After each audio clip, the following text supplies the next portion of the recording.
So, microaggressions.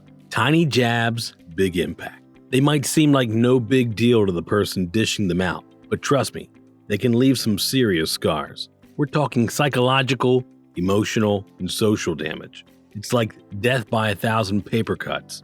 Only instead of physical wounds, we're talking about mental and emotional ones. Psychologically, these little digs can mess with your head. We're talking anxiety, depression, the whole shebang. It's like constantly being told you don't quite belong, even when you're trying your hardest. Emotionally, it's a roller coaster of frustration, isolation, and plummeting self-esteem. You start to question your worth, your abilities, everything. And socially, forget about it. Microaggressions reinforce stereotypes, create hostile environments, and basically poison teen dynamics. Let's take Alex, for example. Bright-eyed, bushy-tailed, ready to conquer the marketing world. But then, the microaggressions start creeping in. Wow, you're so articulate for someone from your background. Ouch. That's like saying, I'm surprised you're so competent considering. Alex starts second-guessing themselves. Anxiety kicks in and boom, psychological damage. Then there's the, your food smells so exotic routine at lunch.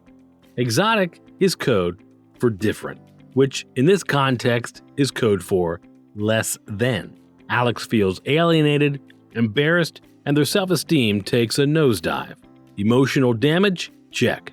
And finally, the classic ignored in meetings scenario. Alex's ideas get brushed aside, while someone else says the same thing and gets praised. It's like being invisible, and it reinforces the harmful stereotype that Alex's contributions aren't as valuable.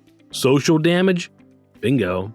Now, Alex's coworkers might not even realize they're doing it.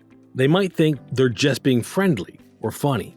But ignorance isn't an excuse. The impact is still there, and it's not just hurting Alex. It's hurting the whole team, the company culture, and the bottom line. Nobody wins when people feel excluded and undervalued. So what's the solution?